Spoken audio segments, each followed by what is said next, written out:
ఉదయకాల సమయంలో చేరవచ్చినటువంటి మీకందరికీ కూడా ప్రభువు నామములో ప్రత్యేకమైన వందనాలు తెలియజేస్తూ ఉన్నారు. దేవుని యొక్క మహాకృపను బట్టి మరొక పునరుత్థాన దినమందు దేవుడు సజీవంగా మీ మధ్యలో ఉంచి దేవుని యొక్క వాక్యాన్ని చెప్పడానికి దేవుడు ఇచ్చినటువంటి మరొక అవకాశాన్ని బట్టి దేవునికి స్తుతులు, దేవునికి వందనములు దేవునికి తెలియజేస్తూ ఉన్నారు. చదవబడినటువంటి ఈ 3 వాక్య భాగాలను మనం ఒకసారి జ్ఞాపకం చేసుకుంటే, మొట్టమొదటిగా పాత నిబంధన గ్రంథంలో బిలాము అనేటువంటి ఒక ప్రవక్త గురించి వ్రాయబడింది. రెండవదిగా మనం చదువుకున్నటువంటి పత్రికా వాక్య భాగంలోనికి వచ్చేసరికి పరిశుద్ధులకు ఏది తగినట్టుగా ఉండాలి, వేటికి దూరంగా ఉండాలి, వేటికి సమీపముగా ఉండాలి, వేటిని ఆచరించాలి, వేటిని విసర్జించాలి, దేవుని రాకడ నిమిత్తమే మనం ఏ రీతిగా ఉండాలి అనేటువంటి ఆ మాటలకు సమాధానము అక్కడ రెండవ వాక్య భాగం అంతా రాయబడి ఉంది. సువార్త వాక్య భాగంలోనికి వచ్చేసరికి మరి యేసు ప్రభువు వారు చేసినటువంటి ఒక కార్యం మనకు కనబడుతూ ఉంది. ఒక ఆమెకు దయ్యం పట్టినప్పుడు దేవుడు ఆ దయ్యాన్ని గద్దించినప్పుడు ఆ దయ్యము వెళ్ళి మరలాదానికి ఎక్కడ స్థలం లేనందున ఈ వదిలిపోయినటువంటి ఆ స్త్రీ తన ఇంటిని ఊడ్చి శుభ్రం చేసినటువంటి సందర్భంలో దానితో పాటు మరలా 7 దయ్యాలను తీసుకుని వచ్చి ఆమెలోనికి వెళ్ళింది. మొదటి స్థితి కంటే కడపడి స్థితి మరి ఎక్కువై పోయింది అని వాక్యము సెలవిస్తూ ఉంది. అంటే మన హృదయాలను శుద్ధిపరుచుకున్న తర్వాత, మన హృదయాలను దేవుని యొక్క వాక్యం ద్వారా కడుక్కున్న తర్వాత మన హృదయము ఎప్పుడు ఖాళీగా ఉండకూడదు. మన హృదయము ఎప్పుడు వాక్యముతో నింపబడినప్పుడు ఏ సాతాను మన హృదయంలోనికి రావటానికి దానికి ధైర్యము చాలు. మన హృదయము ఖాళీగా ఉన్నంతసేపు సాతాను మన హృదయాన్ని ఆక్రమించుకొని దాని ప్రకారంగా మనం నడుచుకునే వారముగా ఉంటాము. అలాగ ఉండకూడదు. నీ హృదయంలోనికి దేవుణ్ణి ఆహ్వానించుకోవాలి, దేవునితో నింపబడాలి అనేటువంటి వాక్యంలో ఉన్నటువంటి అర్థము నేను మీకు తెలియజేస్తూ ఉన్నాను. ప్రేమైన వారులారా, మనము చదువుకున్నటువంటి ఈ మొదటి వాక్య భాగంలోనికి వెళ్ళకముందు మనం చదువుకున్నటువంటి మార్కు రాసిన సువార్త 7వ అధ్యాయము 31 నుంచి 37 వరకు ఆ వాక్య భాగంలో మనము చూస్తే, యేసు ప్రభు దగ్గరికి ఒక చెవిటివాడు, ఒక నత్తివాడు, అంటే ఒకే వ్యక్తికి 2 బలహీనతలు ఉన్నాయి. యేసు ప్రభుల వారు గలిలయ అనేటువంటి ఒక ప్రాంతానికి వచ్చినప్పుడు చెవుడుతో నత్తితో బాధపడుతున్నటువంటి ఒక వ్యక్తి యేసు ప్రభు దగ్గరికి వచ్చినప్పుడు యేసు ప్రభుల వారు ఏం చేస్తా ఉన్నారు అని అంటే, వాని చెవులలో తన వేలు పెట్టి ఉమ్మి వేసి వాని నాలుకను ముట్టి ఆకాశం వైపు కనులెత్తి నిట్టూర్పు విడిచి ఎఫ్ఫతా అని వానితో చెప్పారు. ఎఫ్ఫతా అనగా తెరవబడుట అనేటువంటి అర్థం. ఎఫ్ఫతా అంటే అర్థం ఏంటమ్మా? తెరవబడుట అంటే మూయబడినటువంటి చెవి, మూయబడినటువంటి మాట. మరి దేవుడు ముట్టి స్వస్థపరచగానే ఆ మూయబడినటువంటి చెవి తెరవబడింది. అప్పుడు దాకా మాటలు సరిగా ఉన్నటువంటి ఆ వ్యక్తి తేటగా మాట్లాడడము ప్రారంభము చేశాడు. ఈ ఎఫ్ఫతా అంటే తెరవబడుట. ఈ ఎఫ్ఫతా అనేటువంటి మాట మనం ఈ ఉదయకాల సమయంలో మనము కూడా ఈ ఎఫ్ఫతా అనేటువంటి మాట మన కళ్ళ మీద పెట్టుకొని ఎఫ్ఫతా అనేటువంటి మాట మనం పలకాలి. ఎఫ్ఫతా అంటే అర్థం ఏంటమ్మా? తెరవబడుతా. ఈరోజు మన కన్ను తెరవబడాలి. కన్ను మనం ఏమైనా మూసుకున్నామా? లేదు కదా, అన్ని కళ్ళు లావుగానే ఉన్నాయి. ఒక 2 కళ్ళు నిద్రపోతా ఉన్నాయి. అన్ని కళ్ళు ఏం చేయబడాలా? తెరవబడాలి. తెరవబడాలి అంటే మన కళ్ళ మీద ఏం పెట్టి ప్రార్థన చేయాలి అంటే మన కళ్ళ మీద 2 చేతులు పెట్టి ఎఫ్ఫత అని పలకాలి. అంటే ముయ్యబడినటువంటి కళ్ళు తెరవబడాలి. అంటే మనకు 2 కళ్ళు ఉన్నాయి. అంటే 2 కళ్ళు అందరికీ ఉన్నాయి అనుకోండి. శరీర సంబంధమైన కళ్ళు, ఆత్మ సంబంధమైన కన్నులు. శరీర సంబంధమైన కన్నులు అవి చాలా పాపము అని వాక్యము సెలవిస్తూ ఉంది. అంటే ఈ శరీర సంబంధమైన కన్నులు దేవుడిచ్చింది కాదు, మనుష్యులు ఏర్పాటు చేసుకున్నటువంటి కన్ను. అంటే ప్రేమైన వారులారా, ఈ కన్ను ఎందుకు మూయబడాలా? ఆత్మ సంబంధమైన కన్నులు ఎందుకు తెరవబడాలా అని అంటే, అపోస్తలుడైన పౌలు కొరింథీయులకు రాసిన 2వ పత్రిక, అపోస్తలుడైన పౌలు కొరింథీయులకు రాసిన 2వ పత్రిక 4వ అధ్యాయం 4వ వచనాన్ని మనము చదువుకుందాం. దేవుని స్వరూపి అయి ఉన్న క్రీస్తు మహిమను కనపరచు సువార్త ప్రకాశము వారికి ప్రకాశింపకుండా నిమిత్తము ఈ యుగ సంబంధమైన దేవత అవిశ్వాసులైన వారి మనోనేత్రములకు వృద్ధితనము కలగజేసెను. అంటే ఈ లోక సంబంధమైన కన్నులతో మనం చూస్తా ఉన్నాము, కానీ అవి దేవుని కార్యాలు కావు. దేవుని కార్యాలు చూడకుండా ఉండటానికి ఈ లోక దేవత అంటే అపవాది సాతాను, ఈ లోక దేవత ఏం చేసిందంట? మన కన్నులకు గుడ్డితనాన్ని కలగజేసింది. అంటే మనం అందరం గుడ్డోలం అంటే ఎవరు ఒప్పుకోలేదు కదా, అందరం కళ్ళు ఉన్నాయి. కానీ దేవుడు కోరుకుంటున్నది ఈ కన్నులు కాదు. ఈ లోక సంబంధమైన కన్నులు మూయబడి ఆత్మ సంబంధమైన కన్నులు తెరవాలి అని దేవుడు ఆశపడుతూ ఉన్నాడు. మరి ఆ తెరిచేది ఎవరు? కన్ను తెరిచేది కూడా దేవుడే. ఎందుకు ఆత్మ సంబంధమైన కన్నులు మనం తెరవబడాలా అని అంటే, దేవుని కార్యాలు మనం చూడాలన్నా, దేవుని ఆశీర్వాదములు మనము చూడాలన్నా, దేవుని యొక్క సూచక కార్యాలు మనము చూడాలన్నా ఈ కళ్ళతో మనము చూడలేం.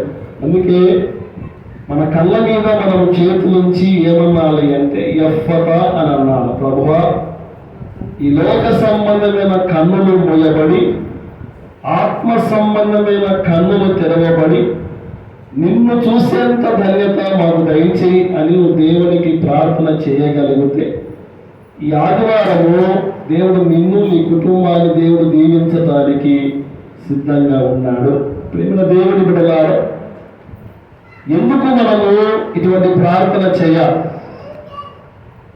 ఈ ప్రార్థన మనము దేనికోసం చేయాలి, ఎందుకు చేయాలి అని మనము ఒక 2 కారణాలు ఉదయకాల సమయంలో జ్ఞాపకం చేస్తూ ఉన్నా. మొట్టమొదటిగా మనము చదువుకున్నటువంటి మొదటి వాక్య భాగంలో మనము చూస్తే సంఖ్యాకాండము 22వ అధ్యాయము, సంఖ్యాకాండము 22వ అధ్యాయము 31వ వచనాన్ని మనము చదువుకుందాం. అంతలో యెహోవా బిలాము కన్నులు తెరచెను గనుక దూసిన ఖడ్గము చేత పట్టుకొని త్రోవలో నిలిచి ఉన్న యెహోవా దూతను చూచి ఇచ్చారు. అంతలో యెహోవా బిలాము కన్నులు ఏం చేశాడమ్మా? చెప్పాలి. ఏం చేశాడంట? తెరిచాడు. అంటే బిలాము గుడ్డివాడా? లేదా బిలాము కన్నులు మూసుకొని వెళ్తా ఉన్నాడా? లేదు కదా, కన్ను ఉండి కళ్ళను తెరుచుకొని వెళ్తా ఉన్నాడు. కానీ దేవుడు బిలాము కన్నులు ఎందుకు తెరిచాడు అని మనం వాక్యంలో మనం చూస్తే, ఇశ్రాయేలు ప్రజల మీద బాలాకు అనేటువంటి అన్యుడు చాలాసార్లు యుద్ధం చేశాడు. చాలాసార్లు యుద్ధం చేసినప్పటికీ ఇశ్రాయేలు ప్రజల తరఫున దేవుడు యుద్ధం చేస్తాడు కనుక అనేక మార్లు బాలాకు అనేటువంటి రాజు ఓడిపోయాడు. ఇప్పుడు ఇశ్రాయేలు పక్షముగా ప్రవక్త ఉన్నాడు కాబట్టి ఈ ప్రవక్తను ఆధారం చేసుకొని ఇశ్రాయేలు ప్రజలను ఓడగొట్టాలి అనేటువంటి ఒక ఆలోచన బిలాము చేసి, బాలాకు చేసి, బిలామును తన యుద్ధకు పిలుచుకుంటాడు. బాలాకు అనేటువంటి రాజు, అయ్యా నీకు కొద్దిగా డబ్బులు ఇస్తాను, నీకు కొద్దిగా ధనం ఇస్తాను, ఈ ధనాన్ని తీసుకొని నువ్వు ఏమి చేయొద్దు, వెళ్ళి ఇశ్రాయేలు ప్రజలను శపించాలి. వాళ్ళు నీ శపితమైన మాటలకు భయపడి దేవుణ్ణి వాళ్ళు వదులుకోవాలి. దేవుణ్ణి వాళ్ళు ఎప్పుడైతే వదులుకుంటారో మేము వచ్చి ఇశ్రాయేలు ప్రజల మీద దాడి చేస్తాం, వాళ్ళని జయిస్తాం అని బాలాకు అనేటువంటి రాజు బిలాము అనేటువంటి ప్రవక్తతో డబ్బులు ఇచ్చి ఇశ్రాయేలు ప్రజలను శపించటానికి బిలాము అనేటువంటి ప్రవక్త గాడిద మీద వెళ్తా ఉన్నాడు. ప్రవక్త ఏం చేయాలా? దేవుని మాటలు ప్రజలకు చెప్పాలి. ప్రవక్త ఏం మాట్లాడాలి అంటే ఆశీర్వాదపు వచనాలే ప్రవక్త నోటి నుంచి రావాలి తప్ప శపితమైన మాటలు ప్రవక్త నోటి నుంచి రాకూడదు. దేవుడు చాలా స్పష్టంగా చెప్పాడు, అబ్రహామా నువ్వు ఎవరినైతే ఆశీర్వదిస్తావో నేను వారిని ఏం చేస్తాను? ఆశీర్వదిస్తా. అంటే ప్రవక్త నోట నుంచి ఎప్పుడు బూతు మాటలు కానీ, శపితమైన మాటలు కానీ, వ్యర్థమైన మాటలు కానీ, మోసకరమైనటువంటి మాటలు కానీ రాకూడదు. అందుకే మీరు ప్రవక్తలు కాకుండా ఉండుట మంచిది అంటాడు దేవుడు. మీరు యాజకులుగా ఉండకుండా ఉండుట మంచిది అంటాడు దేవుడు. ఎందుకంటే మొట్టమొదటి శిక్ష ఎవరికి వస్తుంది అంటే వినేవారికి కాదు, బోధించే వారికే మొట్టమొదటి శిక్ష వస్తా. అంటే నిన్ను బట్టే కదా నీ సంఘం తయారయ్యేది. నీ సంఘము మంచిగా ఉండాలి అంటే నువ్వు మంచి మాటతో నీ సంఘాన్ని ఏం చేసుకోవాలా? పోషించాలి. నీ సంఘము చెడ్డగా ఉంది అంటే దానికి కారణం ఎవరు? సంఘాన్ని నడిపించేటువంటి యాజకులే తప్పు కదా. అందుకే ఇప్పుడు ఈ బిలాము అనేటువంటి ప్రవక్త దేవుని యొక్క బాలాకు దగ్గర డబ్బులు తీసుకొని ఇశ్రాయేలు ప్రజలను శపించటానికి వెళుతూ ఉన్నాడు. అంటే ఇది దేవునికి విరోధమైనటువంటి పని, దేవునికి వ్యతిరేకమైనటువంటి పని, దేవునికి అయిష్టమైనటువంటి పని ఎవరు చేస్తా ఉన్నారు? బిలాము అనేటువంటి ప్రవక్త చేస్తా ఉన్నారు. గాడిద మీద వెళ్తా వెళ్తా వెళ్తా ఉన్నప్పుడు ఒక 2 గోడలు ఉన్నాయి. ముందరికి వెళ్ళాల గాడిద, కానీ నిలబడిపోయింది. చాలాసేపు అరిచాడు బిలాము ఆ గాడిదను, ముందుకు వెళ్ళు ముందుకు వెళ్ళు ముందుకు వెళ్ళు అంటే ఆ గాడిదకు కనపడతా ఉంది. ఎవరు అంటే ఒక దూత ఒక ఖడ్గాన్ని తీసుకొని నిలబడింది. అంటే ఇరుపక్కల గోడ ఉంది, ఇరుపక్కల దారి లేదు, ముందరికి వెళ్ళాలి. ఆ ముందర దూత ఖడ్గాన్ని ధరించి నిలబడింది. ఆ దూత ఎవరికి కనపడతా ఉంది అంటే గాడిద కనపడతా ఉంది. గాడిద మీద కూర్చున్నటువంటి ప్రవక్తకు ఆ దూత కనబడదు. బిలాము ఏమో గాడిదను కొడతా ఉన్నారు. చివరికి దేవుడు ఏం చేశాడు అంటే గాడిద నోరు తెరిచి గాడిద మాట్లాడడం ప్రారంభం చేసింది. ఏమైనా నేను నీ కింద ఎన్ని ఏళ్ళ నుంచి ఉన్నాను, ఎప్పుడైనా ఇలాగ చేశానా? నువ్వు నన్ను ఎందుకు ఇలా కొడతా ఉన్నావు? నేను ఏ తప్పు చేశాను? తప్పు చేసింది నువ్వైతే కొడుతున్న నన్ను కొడతా ఉన్నావు అని గాడిద ఎవరిని గద్దించిందంట? ప్రవక్తను గద్దించిందంట. క్రీస్తునందు ప్రేమైన దేవుని బిడ్డలారా, గాడిద ఎప్పుడైతే బిలామును గద్దించగానే అక్కడ వాక్యం ఏమని వ్రాయబడింది అంటే 19వ వచనంలో 21వ వచనాన్ని చదవగలము. 31.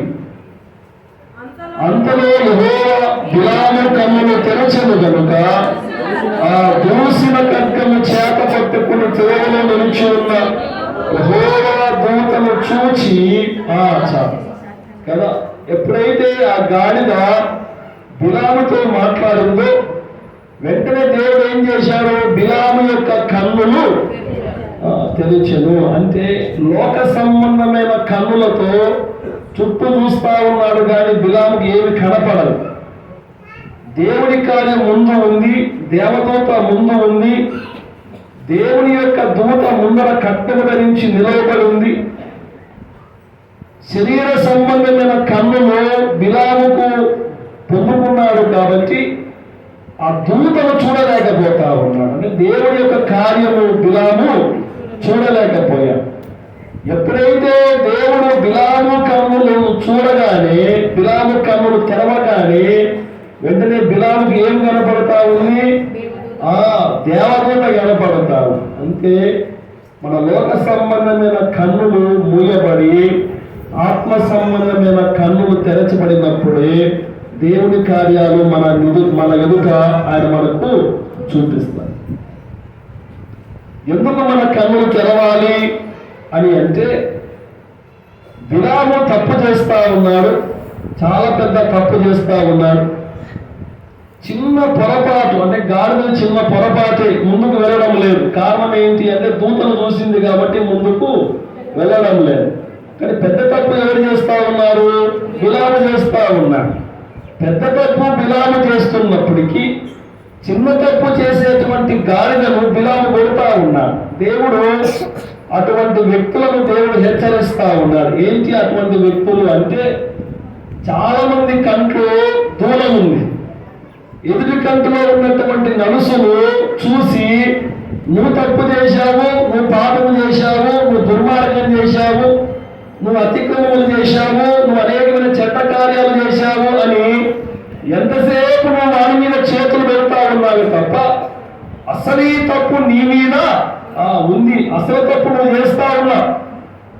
అందుకే వాక్యం సెలవిస్తా ఉంది, ముందర నీ కంట్లో ఉన్న దూలాన్ని తీసివేసుకొని నీ ఎదుట ఉన్న ఒంట్లో కంటిలో ఉన్నటువంటి నలుసు నీ క్లియర్గా కనబడుతుంది. అంటే తప్పు మన మీద పెట్టుకొని నిందారోపణ మనం ఇతరుల మీద వేస్తా ఉన్నాం.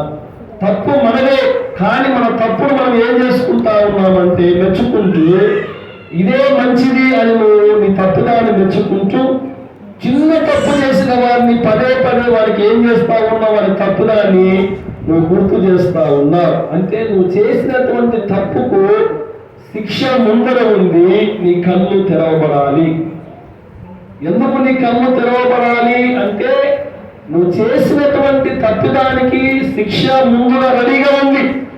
నువ్వు కన్ను తెరిస్తే ఆ శిక్ష ఏంటో తెలుస్తుంది.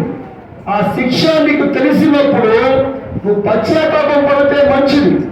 పశ్చాత్తాపం పడకపోతే అది నీకు నీ కుటుంబానికి నష్టము అని దేవుని యొక్క వాక్యము సెలవిస్తా ఉంది.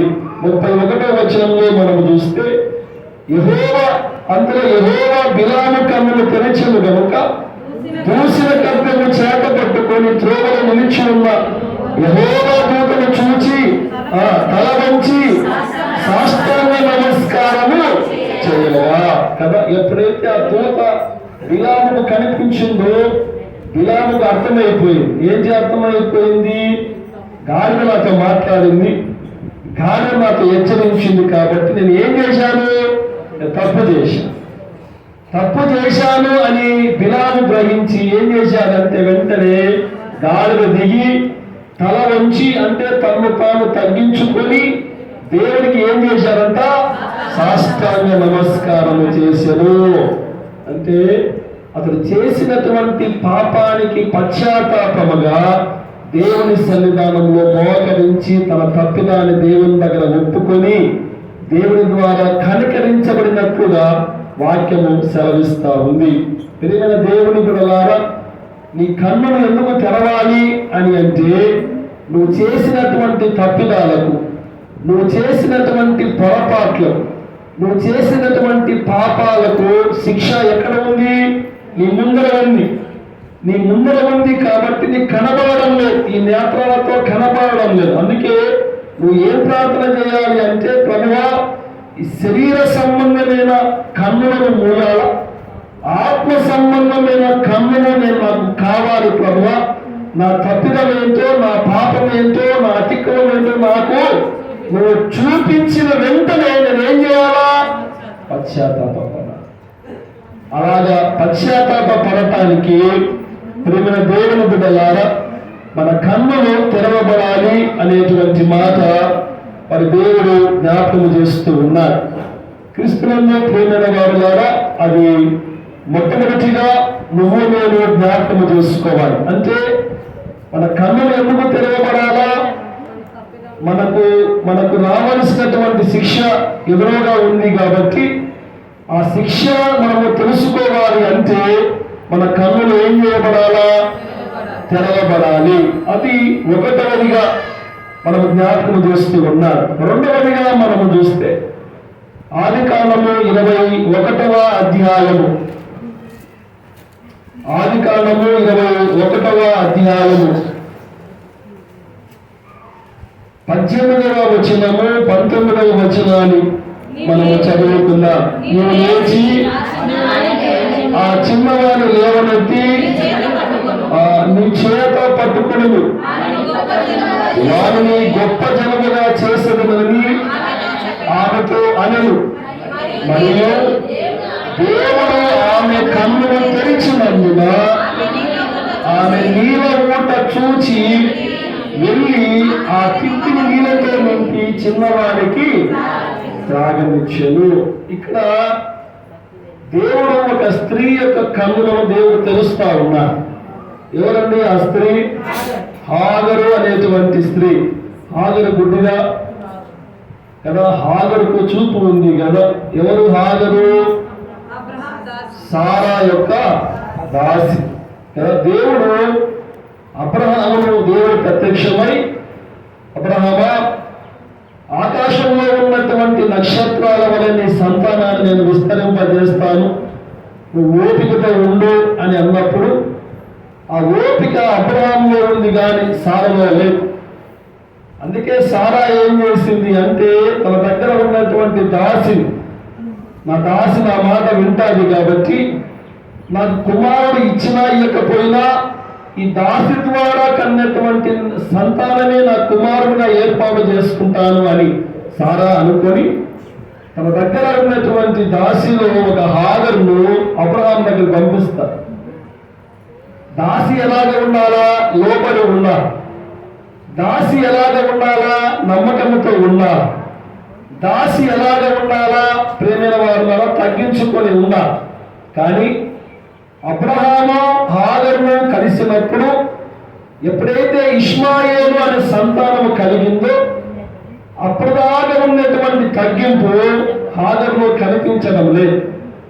హాగరులో గర్వం పెరిగిపోయింది. కారణం ఏంటి అంటే, తన యజమానురాలికి దక్కలేనటువంటి ఆ సంతానం తనకు దక్కింది కాబట్టి ఆ సంతానాన్ని బట్టి ఆమె ఏం చేయడం ప్రారంభం చేసిందంట? గర్వపడటం ప్రారంభం చేసింది, అతిశయించడం ప్రారంభం చేసింది హాగరు. వెంటనే ఈ అతిశయింపు, గర్వము సారా చూసినప్పుడు అబ్రహాంతో ఒక మాట అనేది ఏంటి అంటే, ఇంట్లో నేనైనా ఉండాలా, హాగరైనా ఉండాలి, ఎవరినో నిర్ణయించుకో. అబ్రహాం ఏం చేస్తాడు? హాగరును అతని కుమారుణ్ణి పంపిస్తూ పోతూ ఒక చిన్న క్యారెట్ పెట్టి ఒక సంచి నిండా వాటర్లు పెట్టి పంపిస్తారు. కొంత దూరం వెళ్ళిన తర్వాత ఆహారం అయిపోతుంది, నీళ్లు అయిపోతాయి. నీళ్ళు అయిపోగానే చుట్టూ ఎక్కడ చూసినా ఎడారే, నీళ్లు లేనటువంటి ప్రాంతం అది. ఇంకా హాగరు అనుకుంది, ఇంకా నీళ్లు లేవు, ఆహారం లేదు, మాకు చావు తప్ప మరొకటి వేరేది మాకు సమస్యకు పరిష్కారము లేదు అని కుమారుని దూరంగా పారవేసి ఇవ ఏడుస్తా ఉంది.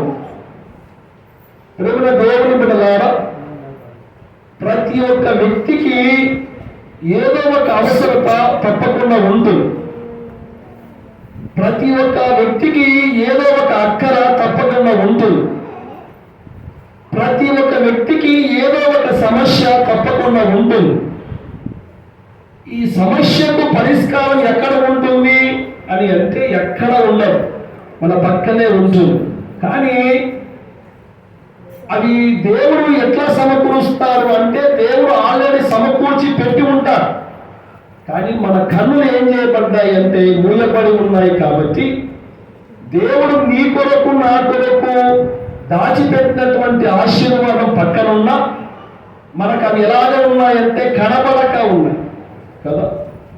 హాగకు ఒక సమస్య ఏంటి? హాగకు ఏం కావాలా? నీళ్లు కావాలి. నీళ్లు అనేటువంటి అవసరత చుట్టూ చూస్తా ఉంది కానీ ఎక్కడ కనబడడం లేదు. ఇప్పుడు హాగరు కన్నులు దేవుడు తెరవగానే ఆమె ఏం చేస్తా ఉందో చూడండి 19వ వచనంలో. మరియు దేవుడు ఆమె కన్నులు తెరిచినందున ఆమె నీళ్ళ ఊట చూసి, ఎక్కడ చూసింది? ఎక్కడ ఉంది ఆ నీళ్ళ ఊట? పక్కనే ఉంది. కానీ ఆమె కళ్ళకు కనబడాలి. ఎప్పుడు కనిపించింది అంటే దేవుడు ఆమె కళ్ళను తెరిచినప్పుడు. అంటే దేవుడు మనకి ఏమి కావాలో అన్ని కూడా దేవుడు సమకూర్చి పెట్టి ఉంటారు. ఎక్కడ పెట్టి ఉంటారు? పక్కనే ఉంటారు. అది ఏదైనా కానీ ఎంతైనా కానీ దేవుడు పెట్టినటువంటి అవసరత సమాధానము నీకు కనబడాలి అంటే నీ కన్నులు ఏం చేయబడాలా? తెరవబడాలా. నీ కన్నులు మూసేంత వరకు దేవుని ఆశీర్వాదాలు పక్కన ఉన్నా అవి చూడలే. హాజరు అనుకుంది ఇక్కడ నీళ్లు లేవు అనుకుంది, కానీ దేవుడు ఆమె కన్నులు తెరవగానే ఏం చూసిందంట? మొట్టమొదటిగా నీలమూటను చూసింది. అది పక్కనే ఉంది కానీ ఆమె కళ్ళకు కనబడలేదు. క్రీస్తునందు ప్రేమైన దేవుని బిడ్డలారా, అబ్రహాము ఇస్సాకును మోరియా పర్వతం దగ్గర తీసుకుని పోయారు. బలిపీఠాన్ని చేర్చి బలిపీఠాన్ని కట్టి కుమారుని బలిపీఠం మీద బంధించి కత్తెత్తాడు. కత్తెత్తగానే దేవుడు ఏమన్నాడంటే అబ్రహామా ఆగు అన్నాడు. ఇప్పుడు అబ్రహాము ఏం చేయాలా? తప్పకుండా దేవుడికి బలి అర్పించాలి. ఆ ఇస్సాకు బదులు అంటా ఉన్నాడు అబ్రహాము, అయ్యా కట్టెలున్నాయి, బలి ఉంది, బలి మీద చేయడానికి బలి పశువు లేదు. దేవుడు అబ్రహాము చూపిస్తా ఉన్నాడు. అందులో ఆ కొమ్మల మధ్యలో గొర్రెపిల్ల ఉంది. అంటే అబ్రహాము కొండ ఎక్కేటప్పుడు గొర్రెపిల్ల అక్కడే ఉంది, కానీ అబ్రహాముకు ఆ గొర్రెపిల్ల కనబడలేదు. దేవుడు ఎప్పుడైతే అబ్రహాము యొక్క కన్నులు తెరిచాడు, ఆ గొర్రెపిల్ల, ఆ బలిపీఠం కావలసినటువంటి గొర్రెపిల్ల అక్కడనే ఉంది. అది ఎప్పుడు కనిపించింది అంటే దేవుడు అబ్రహాము యొక్క కన్నును తెరిచినప్పుడు మాత్రమే అబ్రహాముకు కనిపించినట్లుగా దేవుని యొక్క వాక్యం సెలవిస్తా ఉంది. ప్రియమైన దేవుని బిడ్డలారా, ఇశ్రాయేలు ప్రజలు ఐగుప్తుల నుంచి బయటికి వచ్చిన తర్వాత దేవుడు ఎర్ర సముద్రాన్ని 2 పాయలుగా చేశాడు. 2 పాయలుగా చేయగానే 6 నేల మీద నడుచుకుంటూ వెళ్ళాడు. ఇలా దాహం వేసి ఒక చోట విస్తారమైన నీళ్లు ఉన్నాయి. నీళ్లు ఉండగానే తాగటానికి వెళ్ళగానే ఆ నీళ్లు చేదుగా అనిపించాయి. అందరూ కలిసి మోసం మీద తిరుగుబాటు చేశారు. మాకు ఇక్కడ సమాధులు లేవని ఇక్కడ చంపడానికి తీసుకుని వచ్చావా? మాకు నీళ్లు కావాలా? ఏం చేస్తావు వచ్చాయి అని ఇశ్రాయేలు ప్రజలు మోషేను అడిగినప్పుడు మోషే దేవుడికి ప్రార్థన చేస్తారు. అయ్యా ఏం చేయాలా? ఇంతమందికి జనం నీళ్లు కావాలంటే ఎట్లా అంటే దేవుడు చూపిస్తా ఉన్నాడు. ఆ చెట్టు కొమ్మను నరికి దాంట్లో వేయి అంటే చెట్టు కొమ్మ మనకి కనిపిస్తా ఉంది కానీ ఎవరు కూడా దాన్ని గ్రహించలేకపోయారు. ఎప్పుడు గ్రహించారు అంటే దేవుడు చెప్పినప్పుడు, దేవుడు వారి కన్నులు తెరిచినప్పుడు, వాళ్ళ కొమ్మ కనపడగానే ఆ కొమ్మను నరికి నీళ్ళలో వేయగానే ప్రియమైన వారి ద్వారా చేదుగా ఉన్నటువంటి ఆ జలం ఎలాగా మార్చబడింది? మధురంగా మార్చబడింది. ప్రియమైన దేవుని బిడ్డలారా, అబ్రహాము సమస్యలు వెళ్ళినటువంటి దేవుడు, హాగరు యొక్క బాధలు వెళ్ళినటువంటి దేవుడు, ఇశ్రాయేలు యొక్క దప్పికను తీర్చినటువంటి దేవుడు నీ జీవితంలో కూడా ఆయన గొప్ప కార్యాలు చేయటానికి దేవుడు సిద్ధంగా ఉన్నాడు. మరి దేవుని ద్వారా ఆ గొప్ప ఆశీర్వాదములు మీరందరూ పొందుకోవాలి అంటే ఒక చిన్న ప్రార్థన ఉదయకాల సమయంలో నువ్వు చేయాలి. ఏంటిది అంటే నీ కళ్ళను ముట్టి ఏమన్నాలి అంటే ఎఫ్ఫతా అని పలకాలి. ఏం పలకాల? ఎఫ్ఫతా అని పలకాలి. ప్రభువా, ఈ లోక సంబంధమైన కన్నులతో నేను ఏమి చూడలేకపోతా ఉన్నా, చుట్టూ ఆశీర్వాదాలున్నా, చుట్టూ మాకు సమాధానం ఉన్నా, చుట్టూ మాకు తీపికరమైన ఆశీర్వాదాలున్నా మేము చూడలేకపోతా ఉన్నా.